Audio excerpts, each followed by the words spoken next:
Hello folks, and welcome to a brand new music alert. I have a whole swathe of CDs for you this time around, but before we get to that, a book.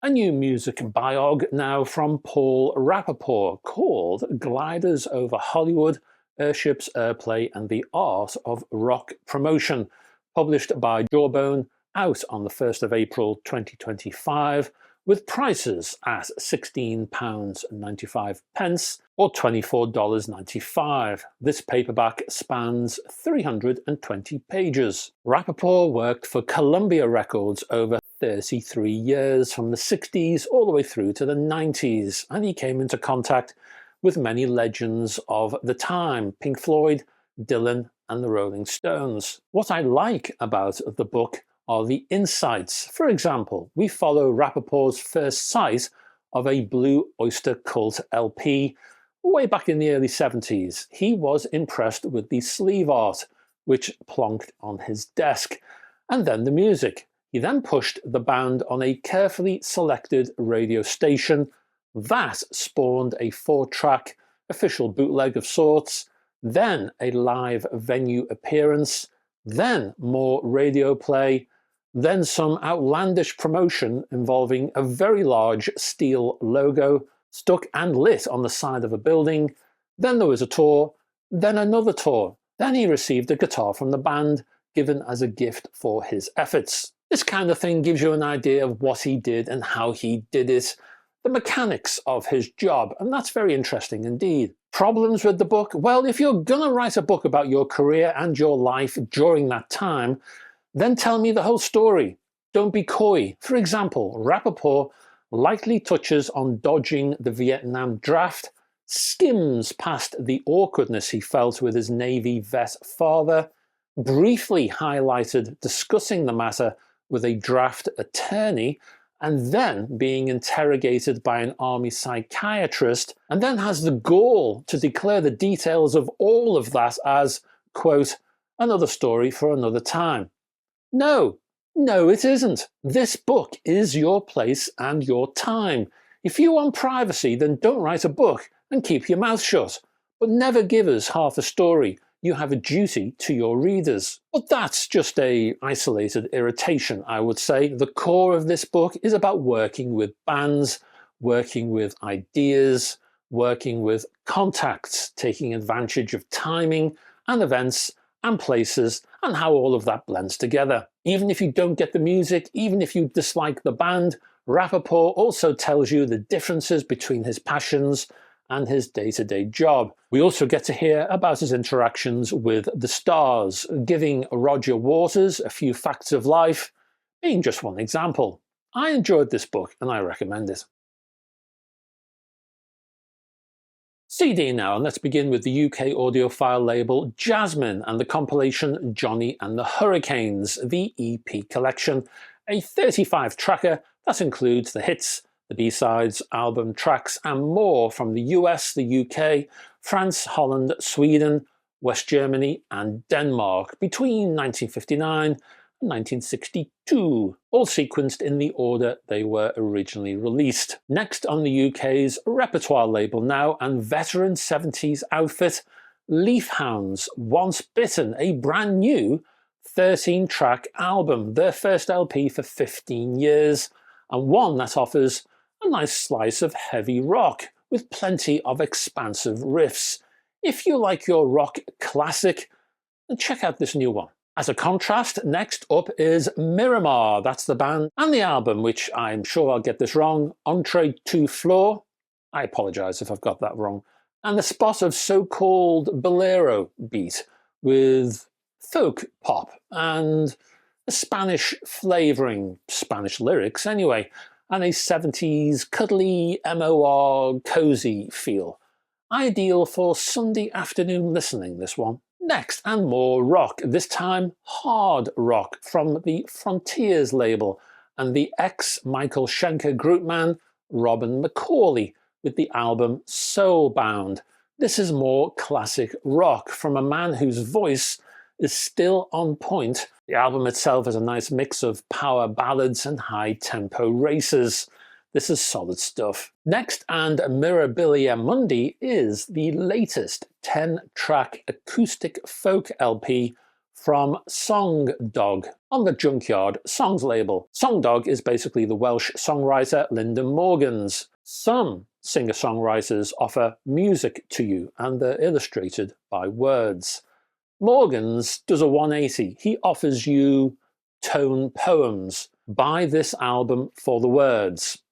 In other words, this album isn't about anything in particular. It's one man's world observations, a kind of time diary, thoughts, impositions, provocations. Next, from Cherry Red comes JoBoxers, subtitled Just Got Lucky, The Complete Works 1983 to 1985, with a multi-gatefold sleeve and 3 CDs, and their entire recorded output, plus a booklet including interviews with all 5 members of the band. Very nice indeed. JoBoxers was a weird time and place group, a kind of soul pop outfit that blazed a trail in the charts and were all over 1983.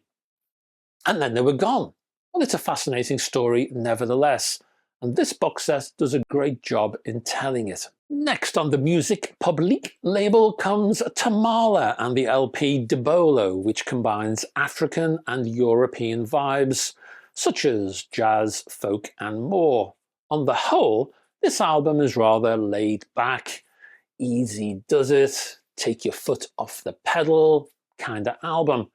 Forceful and relaxing, and a little meditative, I would say. Next, well, in physical terms, I only have the promo, but even so, I wanted to tell you about a new album from Bureau B, a compilation release called Krautrock Eruption, an introduction to German electronic music, 1970 to 1980, featuring bands like Faust, Cluster, Rodelius and more. Part of the reason I wanted to talk about this one was it's also allied to a new 160-page book which accompanies this album, so you'll get to see a slice of life back in the old Federal Republic of Germany. You get to see the demos, you get to see the squats, rare photos. It's all fascinating stuff. Next we have a new album recorded back in 2023 but just released, called Dissolving Patterns by, and I apologise again if I've got these names incorrect, Mathias Landæus, Nina de Heney and Kresten Osgood. This one appears on the Safar label. This is a jazz outing offering piano, bass and drums, and it's a rather varied LP of rhythm and also improv. It explores how sounds combine with each other, the use of space, and all that kind of stuff. There's also something oddly relaxing, even during times of drama and action, about this LP. Possibly because the recording never feels cramped or claustrophobic. There's an expansive feel to this one. Let's pop back to Cherry Red and another multi-gatefold release called Dearly Beloved, a Prince songbook. So what we've got here is a covers compilation, basically other people singing Prince songs. And this one comes with an informative booklet, as long as you can read it, because the font is tiny, tiny, tiny. Adorned in purple, you will find songs sung by the likes of the Pointer Sisters, Paula Abdul, Mika Paris, the Bangles, Sheena Easton, of course, and of all people, Kenny Rogers. A top quality compilation, this one. Next, from Carl Baldassarre, known for his work with Abraxas and the prog outfit Syzygy, comes Retroduction, an exploration of classic short-form songs from the man himself. The LP is supposed to be a sort of homage to the song stylings of the 60s and the 70s, but to be honest, I just hear a singer-songwriter doing his thing here in 2025. And on those terms, the LP stands on its own. It really doesn't need a gimmick. Gentle and approachable, often self-analysing and pensive, this one is worth a listen. Oh, and check out the USB format that hides inside a fake cassette. This one holds MP3, WAV and FLAC formats. Next up we have from Ace Records a rather fascinating 24-track compilation called Liverpool Sunset, subtitled The City After Merseybeat. The question being, what happened after the initial Merseybeat flourish? All those Beatles hits, all those spin-off groups. What happened then? Well, artists like Billy J. Kramer and the Dakotas happened. The Penny Peeps, Focal Point, the Merseys, the Dennisons, and more. But the music is only half of the story here. Listen while reading this superb booklet to get the whole story. And that's a lot, folks. Thanks for staying to the end of this particular video. Can I ask you, before you go, just down below, can you click on the like and subscribe buttons, please? Just helps this channel to grow and blossom. It's spring. We need a bit of blossom. What else have we got down below? Also, we have links to my website. Lots of other music stuff over there, folks, you won't see over here. There is my Patreon page. Again, lots of music-related features and videos over yonder. Some hi-fi stuff too, if you're into that. Also, I have a Facebook group, which you're welcome to join. I'll be back this time next week, possibly with another one of these. I ain't sure, but who knows? It's going to be exciting to find out. Hey, I hope to have your company at that time, whenever that time is. So until then, folks, bye-bye for now.